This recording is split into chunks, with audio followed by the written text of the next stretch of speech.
The first time my mother told me I wasn't welcome, I was 10. It wasn't a declaration, not really, just a cold shoulder when the extended family gathered for Christmas dinner. I had broken a porcelain angel trying to help decorate, and the way she looked at me as the shards hit the floor, like I had cracked something sacred. "Just sit this one out, Emily," she had said, ushering my younger sister Madison to place the final ornament. Madison, my mother's prize. Where I was grit, she was glitter. Every praise I earned through sleepless nights, she floated into with ease. While I learned to patch holes in secondhand jeans, Madison had a new wardrobe each season.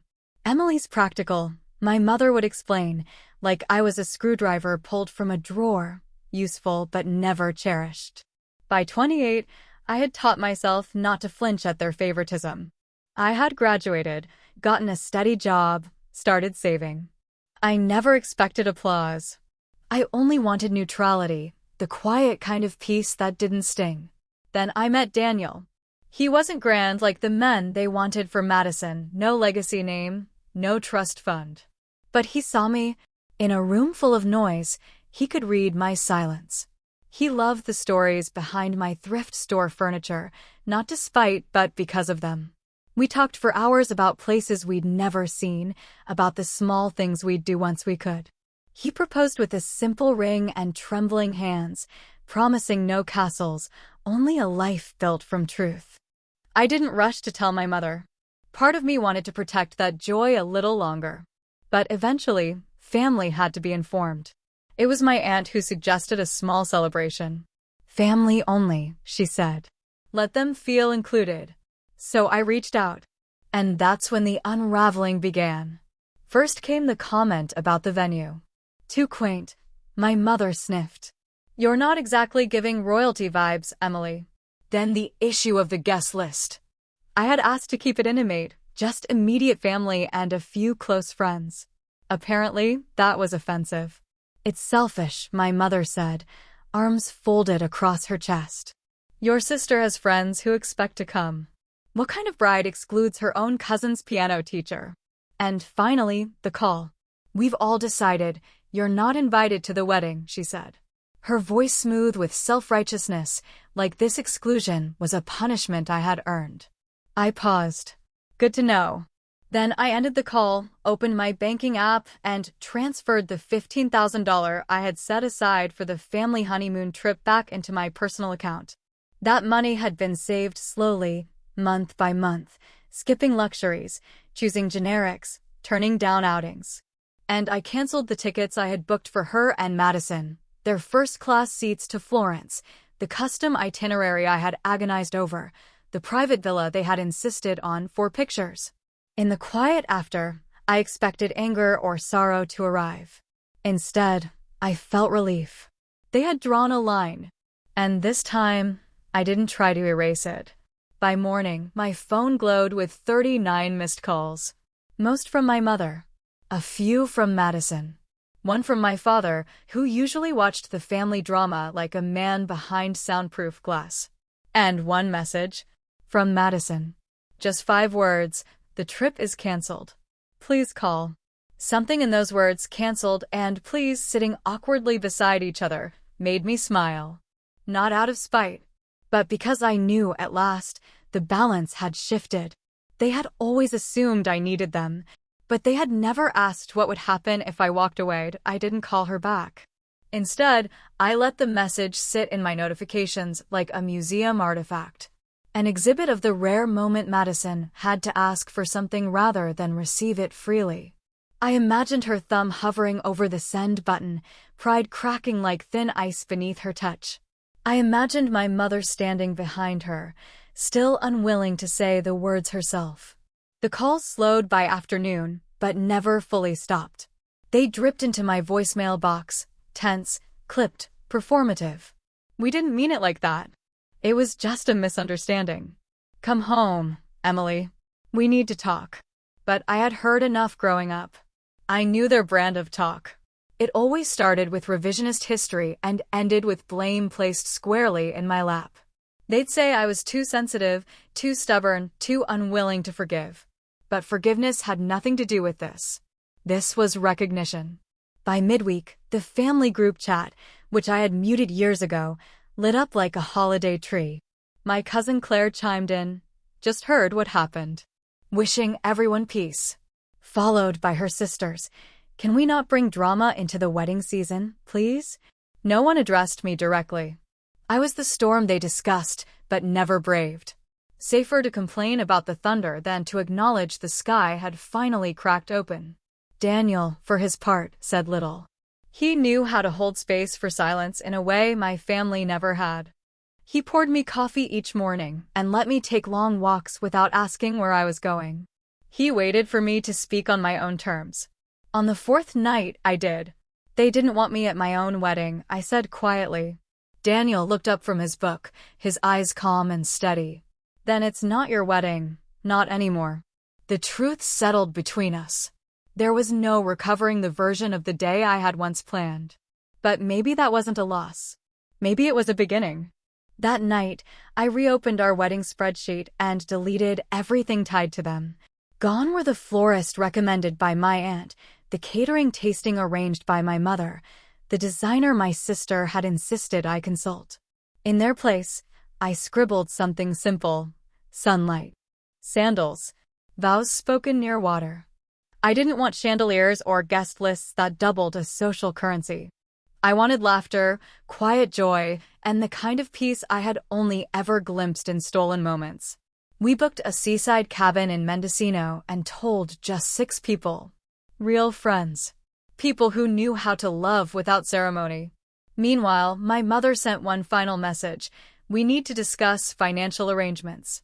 Madison's plans are unraveling." The word choice made me laugh. For so long, I had been the one unraveling. Quietly. Invisibly. Each tug at my dignity unnoticed until there was barely a thread left. But now I held the needle. I wasn't unraveling, I was sewing something entirely new. And for the first time, I wasn't inviting them in. I used to think obedience was a virtue. As a child, I mistook it for love, the way I bent myself to fit their expectations, the way I swallowed my own wants like bitter pills so they'd see me as good. I thought if I just tried hard enough, adjusted more, gave in again, maybe they'd finally say I was enough. But now, with their wedding plans crumbling without my money, I saw the truth. Obedience had only ever made me easier to exploit. When I was 15, I gave up an art scholarship to a summer program because my mother said it conflicted with Madison's cheerleading nationals. "You're the older one," she reminded me. "Be mature about it." At 18, I deferred college a year to help care for our grandmother. "It makes more sense for you," Dad had said. "You don't have a social life to interrupt like Maddie does." And at 24, when I finally had enough saved to move out, my mother cried. Real tears. "Why would you leave us now? Madison just started grad school, and I'm overwhelmed. How can you be so selfish?" I stayed. It took me 4 more years to quietly leave again, this time, without a dramatic announcement, without needing their blessing. Just a change of address and a forwarding number. And even then, I still visited for holidays. Still sent birthday gifts. Still played the role of the good daughter, even when my heart screamed otherwise. Until now.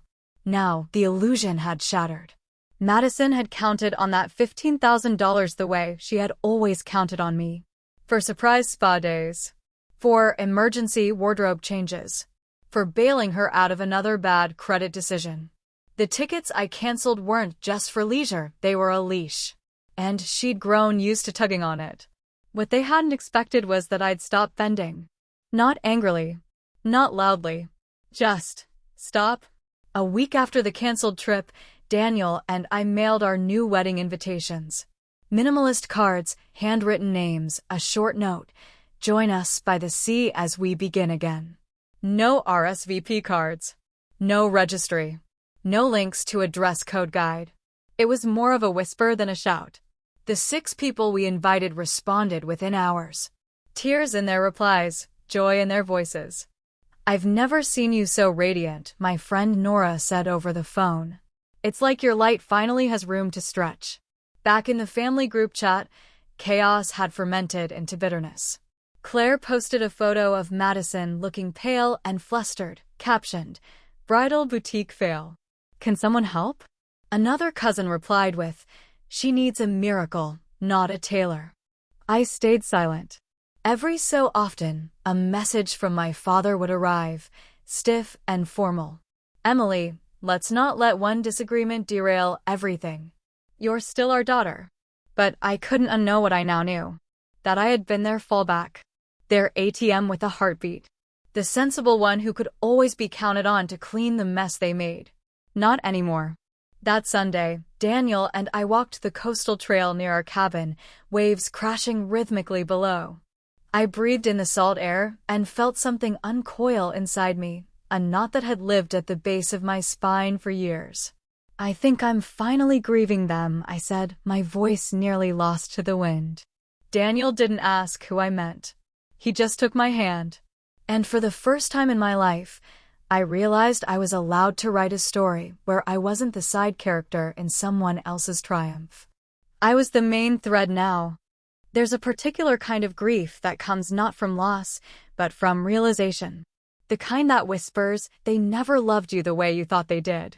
And that, somehow, hurts worse than absence. Because it means they were there, in the room, at the table, in your life, and still chose to look through you. I used to wear a smiling mask at every family event. The same one I saw passed around like fine china between women in my family. My grandmother wore it when my grandfather berated her for burnt toast. My mother wore it when my father called her ideas cute. And I wore it every time Madison was praised for something I had helped her achieve.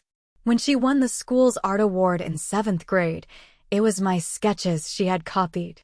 When she gave her valedictorian speech, I was the one who had proofread her drafts. But I clapped anyway, smiling wide, because that's what good daughters do. They celebrate in silence.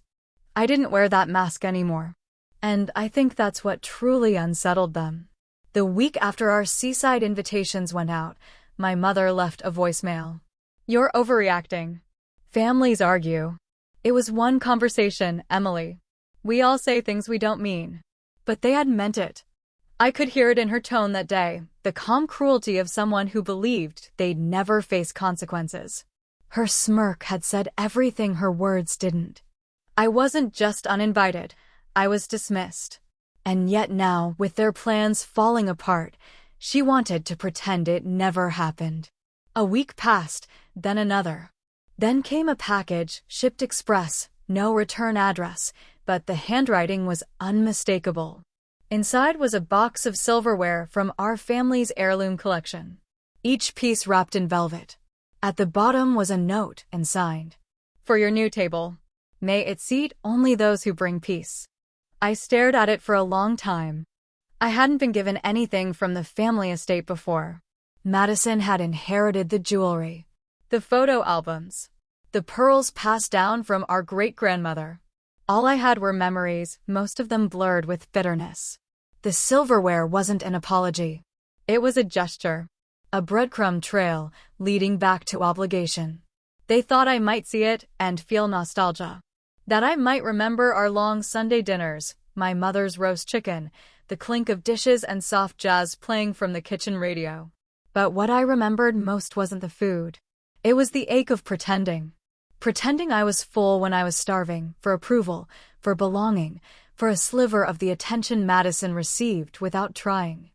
I placed the silverware in a box and tucked it under the guest bed in our cabin. Maybe someday it would mean something different. But not now. Now, I was choosing presents over pretense. Daniel and I spent our evenings planning the ceremony.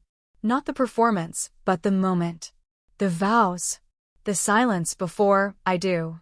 The sea, our witness. The breeze, our choir. We wrote letters to each guest, not as a formality, but as an offering. A thank you for walking beside us when others only watched. And I wrote one final letter to my parents. No accusations.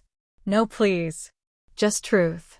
You taught me many things: how to survive, how to sacrifice, how to smile through the sting. But Daniel has taught me how to live without apology. I hope one day you learn the difference. I didn't send it. I didn't need to. Writing it was enough. Because for the first time, my words weren't reaching outward in search of recognition. They were coming home to me. We married beneath a gray sky, the kind that blushes silver before rain.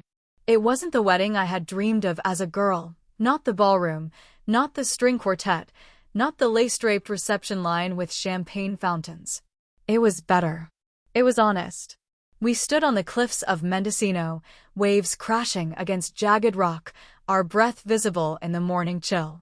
I wore a simple ivory dress I'd found at a consignment shop, a gentle cascade of fabric that moved like wind through willow leaves. Daniel wore a navy suit with the sleeves rolled up, a boutonniere of lavender pinned where tradition might have demanded roses. There were 6 chairs in a semicircle. Our dearest people, wrapped in blankets and smiles, held mugs of hot cider as we spoke our vows.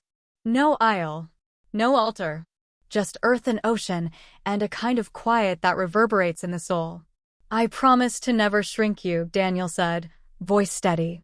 And I promise to never forget who I am, I replied, hand trembling only slightly.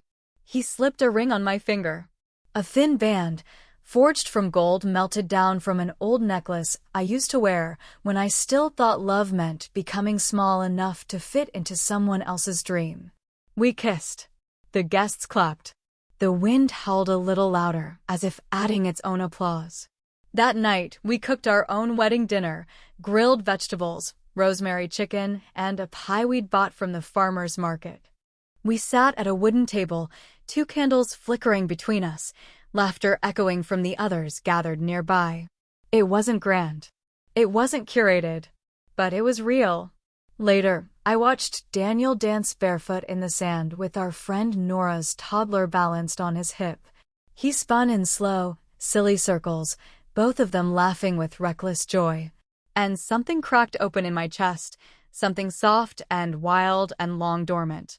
This, I thought. This is what it feels like to be chosen without having to earn it. We hadn't posted photos.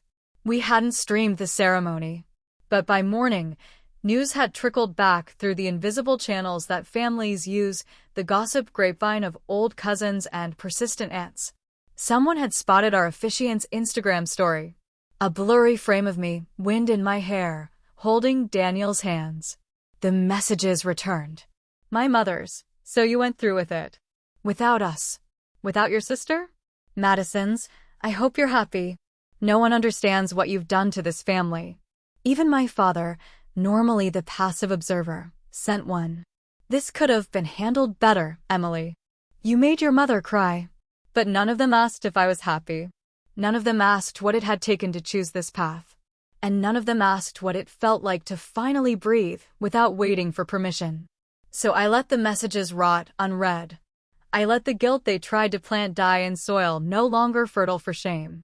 I was no longer interested in tables where love had prerequisites. We returned home a week later. Our little apartment glowing with post-wedding sunlight.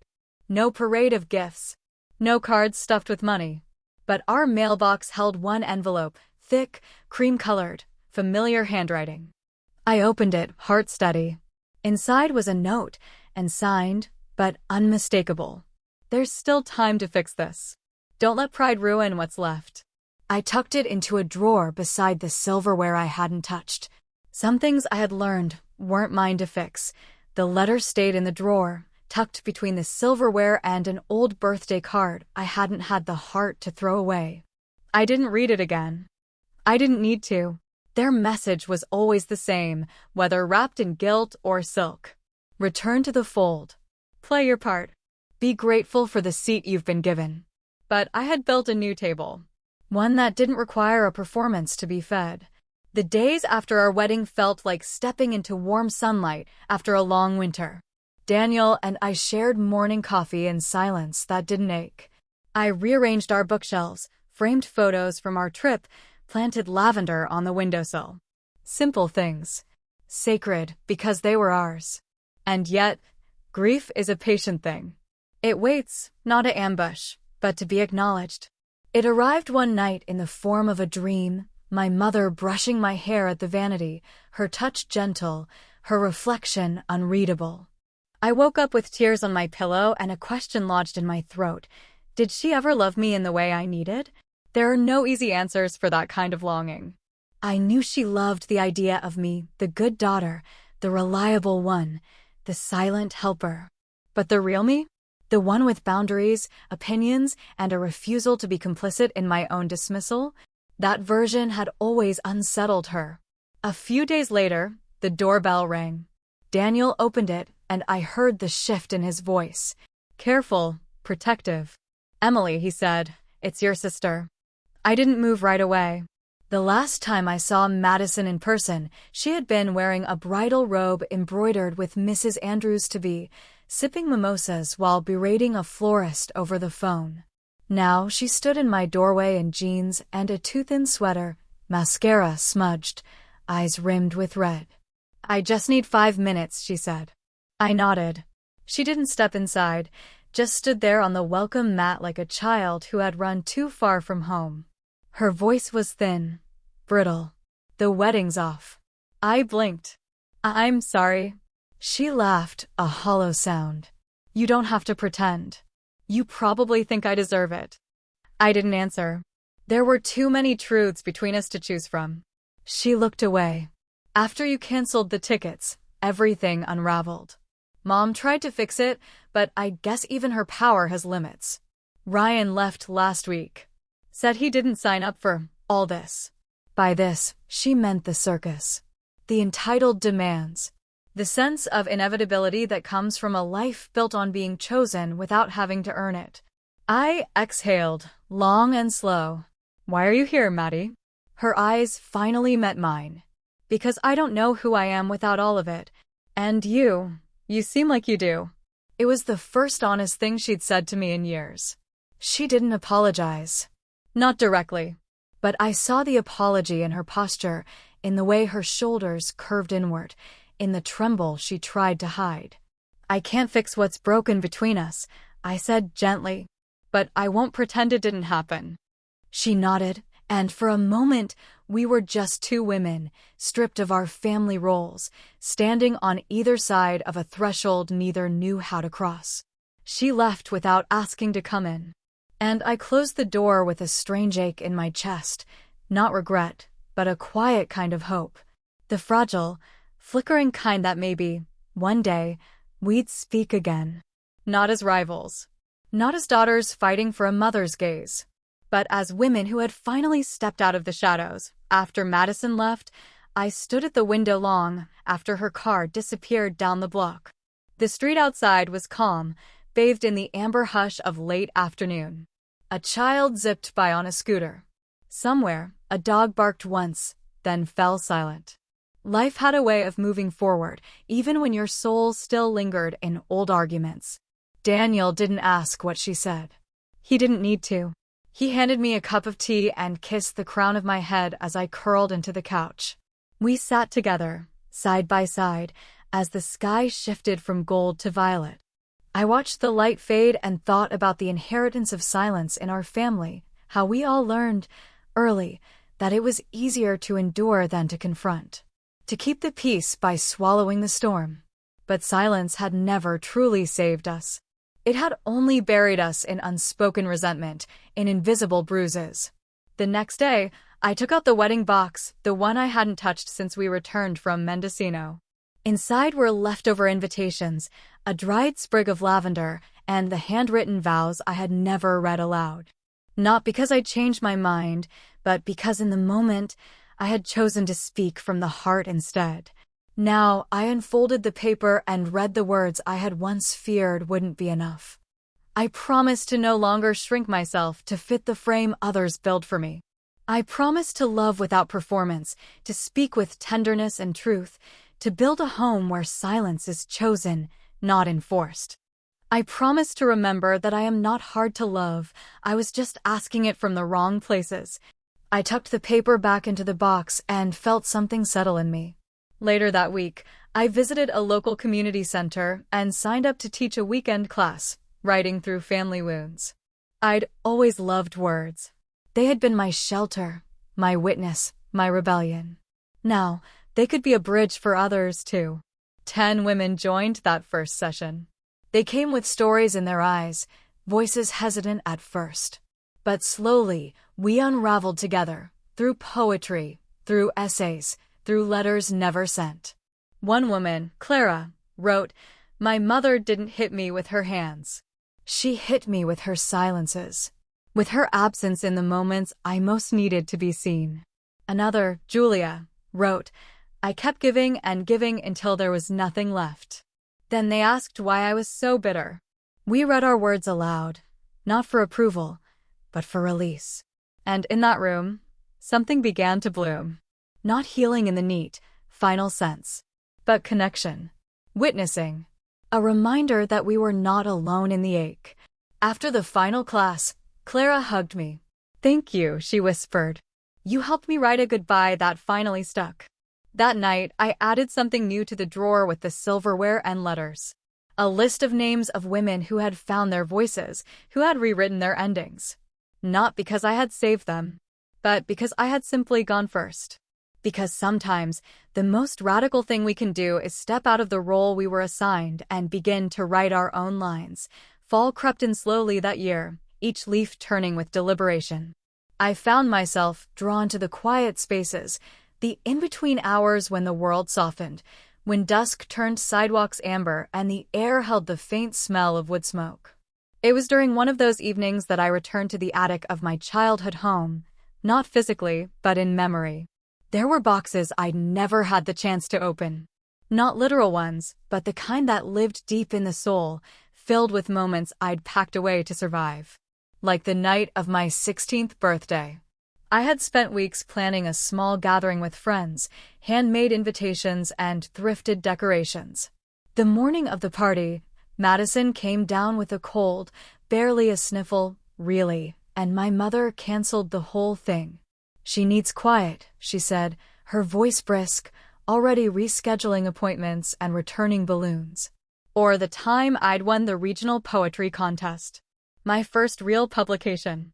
I came home breathless, clutching the envelope, and my mother asked me to keep it down because Madison had a headache.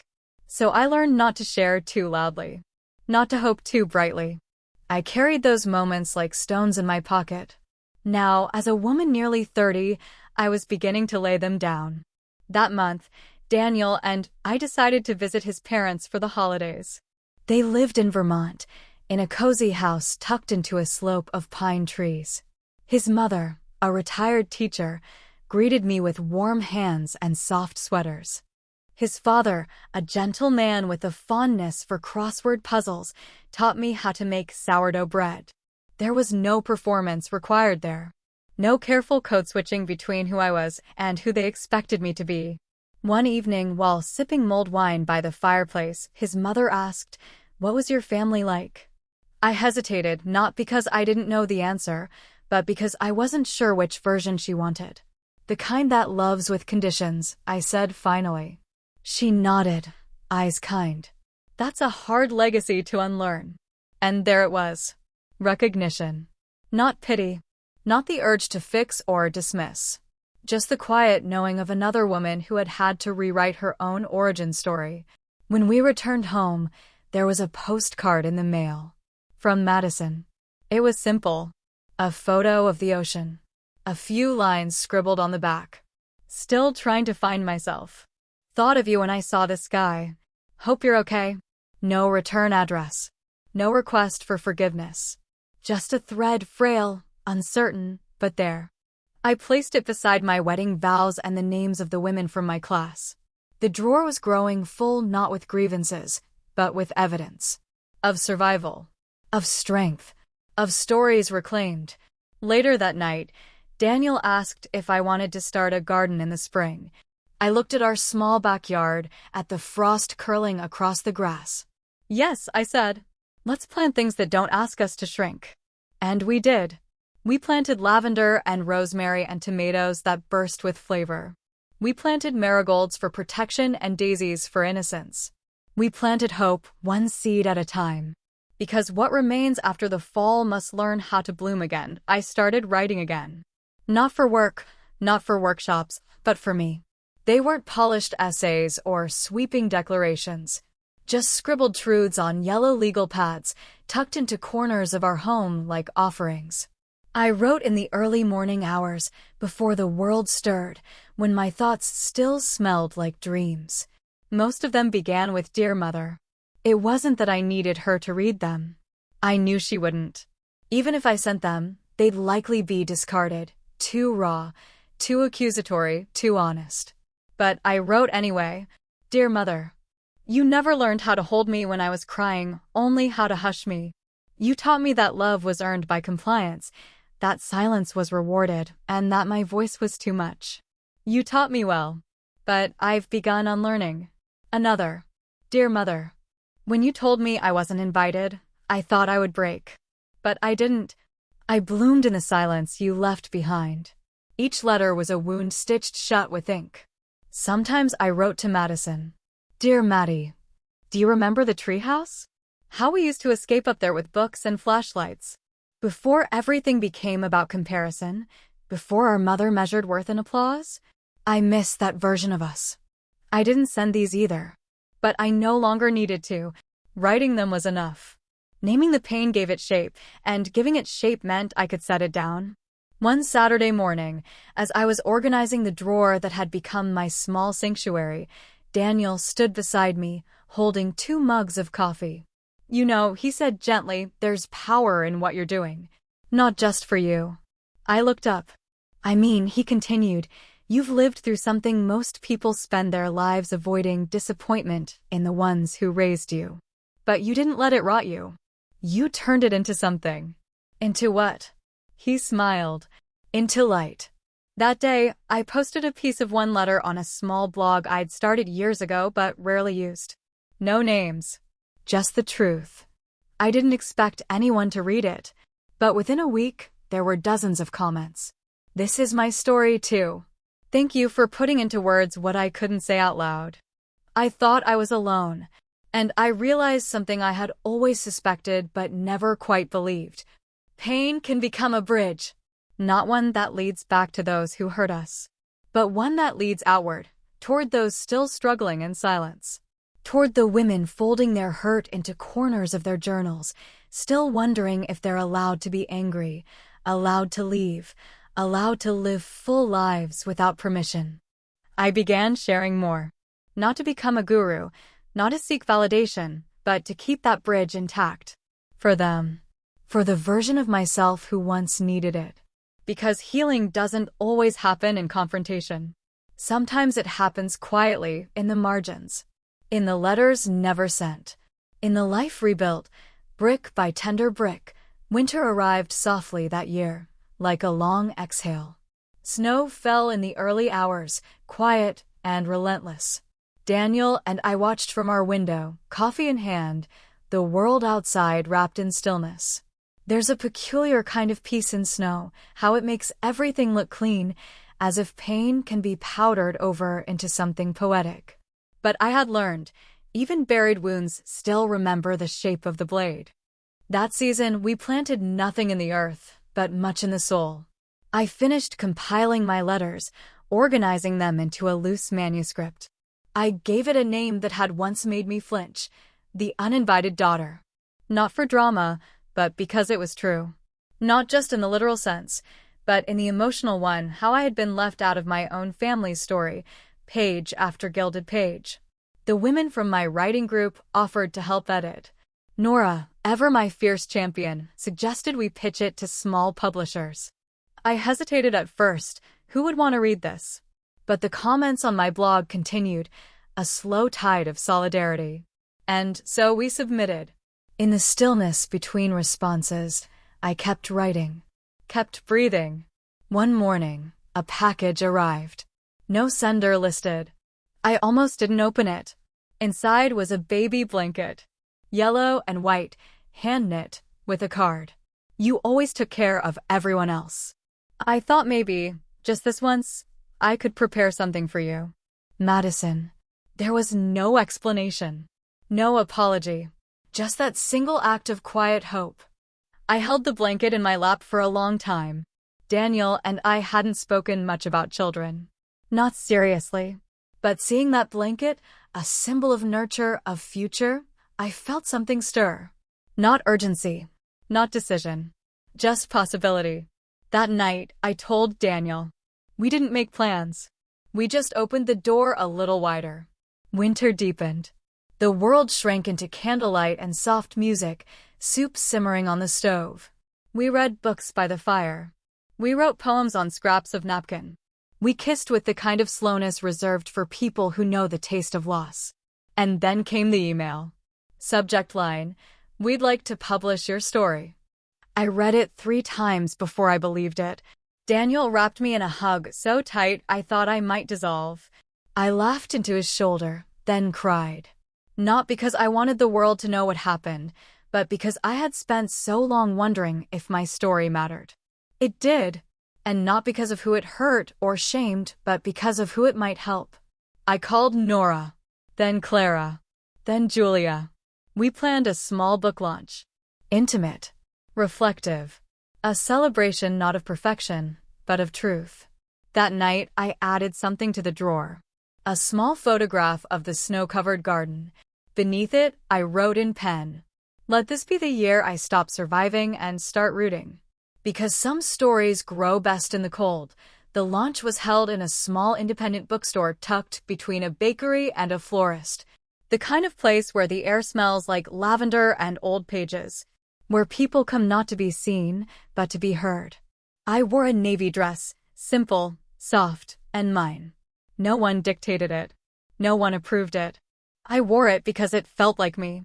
The front window featured my book in the center of a modest display, a single copy propped against a stack of hand-sewn journals, surrounded by dried eucalyptus and a small sign that read, "The Uninvited Daughter, a story about leaving the room you were never welcome in." The store manager lit candles in the corners, their glow casting shadows that looked like memories. Daniel stood quietly in the back, eyes locked on me, steady as ever. Friends filtered in. The women from my writing group arrived in matching scarves, grinning like schoolgirls. Clara brought her teenage daughter, who sat cross-legged on the floor and scribbled in a purple notebook. Julia brought cupcakes with tiny paper flags that read "Your voice matters." I read from the chapter about the canceled tickets, the 39 missed calls, and the message that said the trip is canceled. My voice trembled once, then steadied. When I finished, there was silence, not the awkward kind, but the sacred kind. The kind that says, "We heard you." And then applause. I didn't cry. I had cried enough for 10 lifetimes. That night, I simply received it. After the reading, a woman approached me, maybe mid-50s, with silver hair and eyes full of story. "You wrote about my life," she whispered. "I wrote about mine," I said softly. "But I think they rhyme." She hugged me. I didn't post photos from that night. I didn't send invitations to anyone from the old world. But word got out, as it always does. A week later, my mother sent an email. No greeting. No sign-off. "Saw your book. So this is who you are now? Public humiliation? I hope you're proud." I closed the laptop.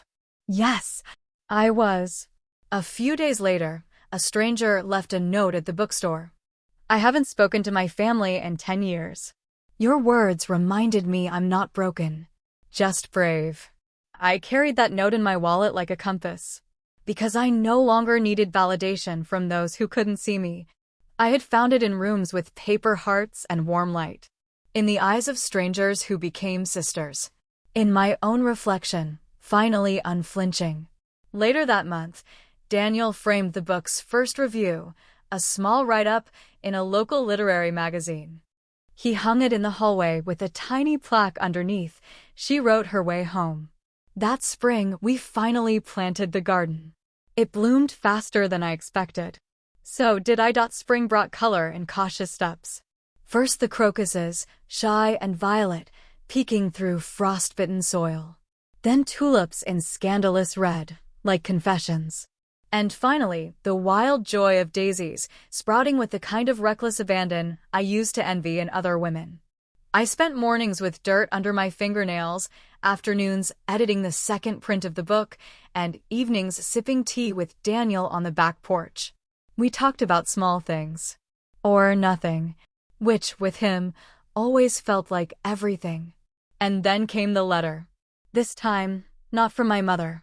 It was from a lawyer. The envelope was heavy, its contents precise. My grandmother had passed.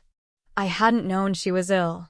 We hadn't spoken in years, not since that last Thanksgiving, where she told me in the kitchen, "You don't belong here, Emily." Not with that attitude. I had nodded, dried my hands on a towel, and left without looking back.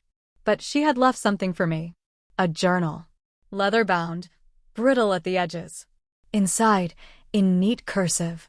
To Emily, because I see more of myself in you than I ever admitted. It stunned me. Page after page, she had chronicled her own version of the family legacy, the coldness, the hierarchy, the need to belong, and the bitterness that followed. Not a confessional, exactly. But not a denial either. She had once been like me. The unchosen daughter. Before she learned how to play the game better than anyone else. She wrote of dreams she abandoned. A piano she gave up. A lover she never spoke of again. She wrote of motherhood as both duty and mask.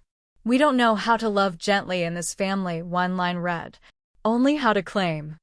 I cried reading it. Not because it absolved her, but because it explained her. And in doing so, it reminded me, cycles don't break with understanding. They break with action. I didn't tell my mother I received the journal. Some gifts aren't meant to be shared with those who still believe love must be earned. Instead, I copied one page and read it at the next writing group. The room fell silent afterward. Julia, blinking back tears, whispered, "Your grandmother sounds like someone who lived in a box she never chose." "She passed it down," I said. "And you didn't open it," Clara replied. "You built a garden on top of it instead." That night, I added the journal to the drawer. But not as a relic. As a seed. It reminded me that even in flawed bloodlines, there can be moments of reckoning. And those moments, when planted, can grow into something braver. Daniel watched me trace the leather spine with my fingertips. "She gave you a version of her heart," he said. "Just a little too late." He nodded. "But just in time for you." And maybe that was enough. Because sometimes, inheritance isn't about money or heirlooms. It's about finally getting the truth. The garden became a kind of altar. Neighbors would pause as they walked by, admiring the mix of order and chaos, the symmetry of raised beds beside wild poppies that refused to be tamed. We named each corner for something we'd reclaimed: peace, voice, grace, fire. And in the middle, under an old tree whose roots wrapped around buried stones, we placed a bench. There was no plaque, no announcement, just a space to sit, breathe, and remember who you've become. That spring, letters continued to arrive, not from my family, but from readers. Some were short, typed in haste. "Your story gave me permission to leave." Others were handwritten, filled with crossings out and trembled lines. I never told anyone what my mother said when I miscarried, until now. Thank you. They came from women in apartments and farms, in cities and suburbs. Women with 3 children and none. Women who had left their marriages, their churches, their past selves behind. All of them tethered to me by an invisible thread, the decision to walk away from a life that erased them. It humbled me. I wasn't a hero. I was a mirror. And sometimes a lighthouse. Not because I never faltered, but because I'd finally stopped pretending I didn't. In late May, a bouquet arrived. No note. Just peonies wrapped in brown paper. Madison. I didn't ask how I knew. Some things don't need confirmation. You feel them in your bones. The next day, she sent a message. "Would you ever want to talk? Just coffee. No strings." I stared at it for a long time. Part of me still remembered the sting, the parties I wasn't invited to, the silence when I was hurt, the way she used to say, "Emmy," only when she needed something. But another part remembered 2 little girls in a treehouse, reading by flashlight, swearing they'd always be on the same team. So I said yes. We met at a quiet cafe with mismatched chairs and lemon bars, so sweet they made your teeth ache. She looked tired. Older. but softer, too. As if something in her had finally broken open. "I read your book," she said. I nodded. I didn't like what I saw in it. But I needed to. She stirred her tea, eyes on the spoon. "I used to think I had everything. Turns out, I just had access. You had resilience. We didn't hug.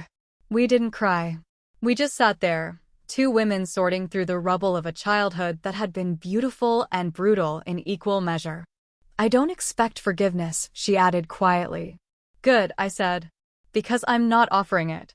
She blinked, startled. "But I am offering honesty. And maybe, one day, something like peace." Her eyes filled then, though she blinked them dry. When we stood to leave, she touched my arm. "You always bloomed, Emmy. Even when they tried to plant you in shadow." I walked home lighter. Not because everything was healed, but because I finally understood reconciliation doesn't require reunion. Sometimes it's just two people sitting in truth and walking away with their dignity intact. That night, I added something to the bench in the garden.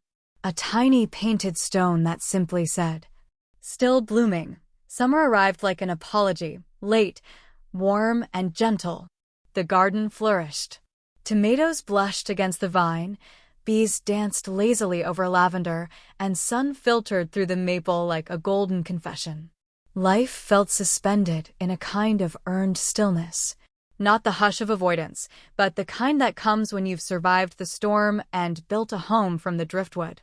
Daniel surprised me one morning with a gift, a wooden box carved by hand, with our initials entwined on the lid. "For the things you want to keep," he said. Inside, it was empty. Waiting, and so I began to fill it. Not with heirlooms or jewelry, but with symbols of the life we were creating. A dried petal from our wedding bouquet. A photo of the sea from the day we said our vows. A bookmark from the first print run of The Uninvited Daughter with a smudge of ink where I'd signed too quickly. A tiny pair of knit booties, white and soft and not yet used. We weren't pregnant. Not yet. But the idea had moved from abstract to tender anticipation. We didn't speak of it like a plan, more like a whisper we were learning to hear. That same week, my father called. Not a message. Not an email. A call. I let it go to voicemail. When I finally listened, his voice was as I remembered, measured, proud, careful. "I saw the book. Your mother's been unwell. She talks about you more than she admits. I just thought you should know." There was a pause, then. "If you ever want to talk, I'll be here. I know I didn't protect you the way I should have." I see that now. It was the most vulnerable thing he'd ever said. And still, I didn't call back. Because remorse doesn't erase damage, and regret isn't an invitation I'm required to accept. But I saved the message. Not for sentiment. For evidence. That even stone can soften, eventually. I added something else to the box, a strip of paper, torn from my journal. "I am no longer available for love that demands I disappear." One evening, as Daniel and I watered the garden, a neighbor called over the fence. A woman in her 60s who'd recently retired and taken up painting. "I read your book," she said, wiping her hands on her apron. "It made me call my daughter. We hadn't spoken in years." I smiled. "How did it go?" She shrugged, tears in her eyes. She picked up. That night, I curled into Daniel's chest and whispered, "Maybe we didn't just save ourselves." He kissed my forehead. "Maybe you built a map." And maybe that's what stories are. Not blueprints, not commandments, just maps. Honest, imperfect, and filled with the places we got lost and the ones we found ourselves again. I fell asleep with his heartbeat beneath my ear and the certainty that I had finally become the woman I once needed. And she was still blooming. July came in a haze of honeysuckle and long evenings. The kind of summer where time unspools like ribbons, slow, warm, forgiving. Daniel and I began walking after dinner. Just the two of us, hand in hand, letting our shadows stretch across the sidewalk like whispered memories. Some nights we talked, other nights we didn't need to. Silence had stopped meaning something was wrong. Sometimes it just meant comfort. One night, as the sun dipped low, he asked me, "Do you think you'll ever see them again?" He didn't say who. He didn't have to. I thought about it for a long moment, the breeze curling against my skin like a question. "I don't know," I said truthfully. "I think I'm still learning how to hold both love and distance." He nodded. That was enough. Because that's what healing is, sometimes learning how to hold contradictions in your palms without trying to force them into neat conclusions. The next morning, I received a package. No note. Just a slim black box with a thin velvet ribbon. Inside was a necklace, delicate, silver, with a small charm in the shape of a thread. Madison. It had to be. She always had a way with metaphor, even if her delivery was late. I held the charm in my palm, let it rest against my skin. Not a peace offering, perhaps, but a thread. Something to hold on to without tying myself in knots. That night, I wore it. Not as forgiveness. As acknowledgement. The next session of my writing group began in early August. More women. More stories. More pages filled with hurt turned into language. This group had grown 20 of them now. And, for the first time, I opened the session not with prompts, but with a story of my own. I told them about the garden, about the letter, about the thread, about how sometimes people don't give you what you need, but they leave behind fragments. And how healing doesn't mean restoring what was, but honoring what is.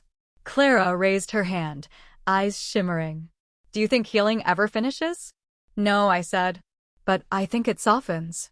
Like waves against stone. Eventually, the edges smooth." That night, as I watered the garden, I noticed something new, a bloom from a seed I hadn't planted. A small wildflower, bright and defiant, nestled between the rosemary and thyme. It reminded me of myself. And of Madison. Of the women who came before me, too. Not perfect. Not whole. But persistent. Alive. I took a photo and posted it with a caption. "For the ones who bloom where they were never meant to grow. You are not a mistake. You are a miracle." In the morning, I found a comment on the post. From Madison. "I'm trying, Emmy. Thank you for not cutting the thread. Some echoes are sharp, like broken glass in the dark. They find you when you least expect, an old song, a smell, a phrase. And suddenly you're 7 again, or 15 or 25, caught in a moment you thought you outgrew. But some echoes change. They soften. They stop drawing blood." Late August brought one of those echoes. I was shopping for groceries when I saw a woman in the produce aisle, tall, hair pinned just so, voice sharp as ever. She was arguing about a coupon, her words clipped and condescending. Her daughter stood behind her, maybe 20, shrinking with every sentence. And I saw myself. Not literally, but in posture. In the way the daughter didn't speak, didn't flinch, just folded into invisibility. I stood there too long, staring. The daughter caught my eye, just for a second. And I smiled, gently, without intrusion. A silent message, "I see you." She blinked, startled, then nodded. The smallest nod. The kind that says thank you when words would cost too much. I didn't follow them. I didn't intervene. That wasn't my role. But when I got home, I wrote. Not a blog post. Not a letter. Just a single sentence in my notebook. Sometimes the most radical thing we can do is witness each other's pain and let it be enough. That afternoon, I received a message from the publisher. My book was going into a second printing. And not just that, it had been picked up for a podcast series, hosted by a well-known author who wanted to explore themes of familial estrangement and self-liberation. They asked if I'd be willing to speak. I hesitated. Not because I didn't want to, but because it felt big, loud, visible. And I had lived so long in the shadow, I wasn't sure how to step into light that bright. But Daniel said, "You don't have to be ready. You just have to be honest." So I agreed. We recorded the episode in our living room, a blanket draped over a chair to dampen sound, my voice shaking only once. I spoke of childhood, of silence, of the moment my mother told me I wasn't invited to my own wedding. I spoke of what came after, the clarity, the courage, the peace I forged with my own two hands. When the episode aired, the response was overwhelming. Messages poured in. I've never heard someone say what I've always felt. You gave me language for something I thought I was crazy for needing. I bought a ring today. For myself. I'm marrying my freedom. I cried reading them. Not out of pride, but out of relief. That I hadn't suffered alone. That none of us had. We were just never taught how to find each other. The necklace Madison sent, the thread, gleamed in the afternoon sun as I sat by the garden. I touched it lightly. Not a noose. Not a leash. Just a thread. And this time, I was holding it by choice. September arrived with cooler mornings and leaves that hinted at fire. Daniel and I moved the garden bench to the center of the yard, flanked it with lanterns, and invited a few friends over for dinner. Just 8 people. Chosen family. The kind who didn't flinch at silence, who knew how to laugh without cruelty, how to show up without asking for a performance. We grilled vegetables from our garden, passed around wine, and ended the meal with berry pie and poetry. I read a short piece I had written that week. I used to think I needed a seat at their table. Now I realize some tables are built on the backs of those they pretend to feed. There was a pause. Not awkward, but reverent. Then Clara raised her glass. To the tables we build. May they always have room for the ones who bring peace. We toasted. And I realized I wasn't waiting to be seen anymore. I had become the kind of woman who saw herself. Later that night, after the guests had gone and the stars scattered overhead like scattered hope, Daniel sat beside me on the bench. You've changed, he said softly. I didn't ask how.